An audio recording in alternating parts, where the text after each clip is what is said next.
For those of you that don't know me, my name is Sam Novitske. My wife Em and I have been coming to Centerpoint now for about the last year and a half. We have a puppy named Rowdy, as I'm sure you can see here behind me, and are actually expecting our first kid on the way due in April. So it's an exciting time in the Novitske household. I'm really excited today to share my faith journey with you and how God has spoke and worked in my life, and I'm just very thankful for the opportunity to do so. So let's jump right in. I grew up in and around church and going to church at Terrace Shores in Green Lake, right down the road from here. And then this continued on out at Valley Community Church in Pleasanton, California, when my family moved out there when I was 12. And I was very fortunate and lucky to have great role models as parents for my three younger siblings and I, who really tried to help us understand the message of Jesus and God's Word through the scriptures. And I think at this time in my life, it really gave me a spiritual foundation and just sparked my curiosity in pursuing a life with Jesus. And I think, though, with that being said, when I was growing up, I don't think I fully understood what a true relationship with Jesus looked like, and until an event that happened in the senior year of high school, and I'll share that here shortly. But for those of you that don't know me, athletics, and specifically baseball, was a huge part of my life growing up. I actually played college baseball at the University of Oregon, and from a young age, I was very fortunate to kind of travel around the country, play with and against so many great players. Some of my friends that are actually now in the major leagues, and it was just such a blessing to have the opportunity to do that, and then have the opportunity to play at a place like Oregon on the Pac-12 level.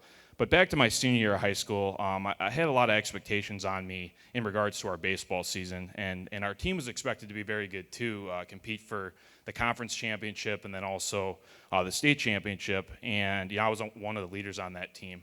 I actually got off to a terrible start. And it was really, really frustrating for me, and I was, feeling a lot of pressure. It wasn't until I had an intervention with my dad and mom where we were reflecting on, why was I struggling? Why was I underperforming? Was it something that was fundamental or mechanical?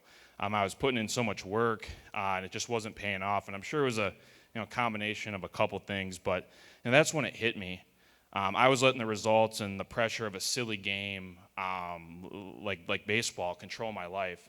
And this was a huge wake-up call for me. And it was God showing me that if I'm going to put earthly matters before Him in this life, then I will fail, and I won't experience the freedom and peace that we can experience with true faith in God. So on that day, I recommitted my life to Christ, and I stopped caring about the results of the game, and instead I made it about playing for Jesus, who gave me the opportunity to do so in the first place, and I wanted my play to be a direct reflection on Him. Now, that season we didn't end up winning a state championship, but I really did enjoy the heck out of that season. We started praying together before games as a team. I had teammates coming up and asking me about my faith, and when I look back on it all, that's truly what matters.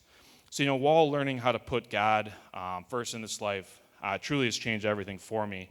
It doesn't mean it always comes easy, and I want to share some specific examples in my life on what I mean by that. So after my senior year of high school, I went on to play, obviously, my freshman year at Oregon.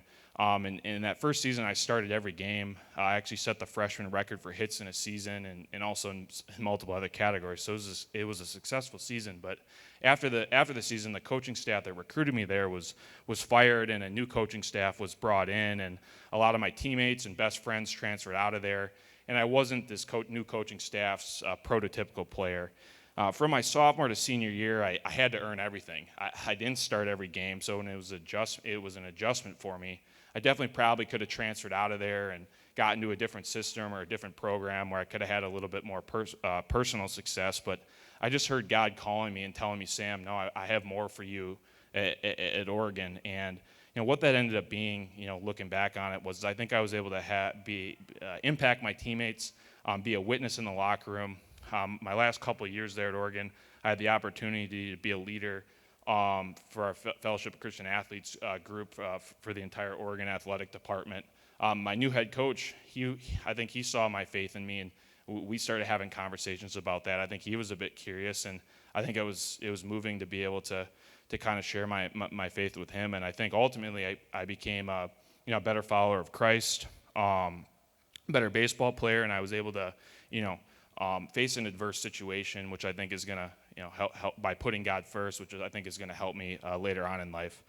A couple years ago, too, my dad was diagnosed with Parkinson's disease, and for those of you that don't know my dad, he's a huge role model for me. And, if I wasn't rooted in faith in Jesus in this time, I don't know necessarily what I would have turned to. And my mom brought forth a great verse shortly after his diagnosis from Isaiah 55:9, and it reads, "For just as the heavens are higher than the earth, so my ways are higher than your ways, and my thoughts higher than your thoughts." And God allows everything, in my opinion, to happen for a reason, and his ways are good, and as Isaiah puts it, they're higher than ours. We just need to be still and trust him and keep him first. And so for those gut punch moments in life, I think this verse and this way of thinking really grounded me. To wrap up my story, God has placed adversity in my life simply because I think he's telling me to utterly depend on him. I've experienced the most peace, freedom, and success when I've put God first in my life, even above the things that really do matter to me, like baseball did, like my wife and our child on the way does, and my family. And putting God first definitely doesn't always come easy for me. It's something that I constantly have to think about, and I constantly have to pray about. But I do believe God uses us all in different ways, and he wants to attack the things we're doing in this life with a passion. Just like Jesus did, or just like Jesus would and did with his ministry when he was on this earth. And what I've learned through my experiences is that, hey, we can do this with a passion while keeping Jesus at the forefront and keeping God at the center of all things. I just want to end it with another one of my favorite verses. It reads, "In the same way, let your light shine before others so that they may see your good works and you give glory to your Father who's in heaven." And I think my light truly is shining the best when I'm putting God first in my life and ultimately and utterly depending on him. Thanks.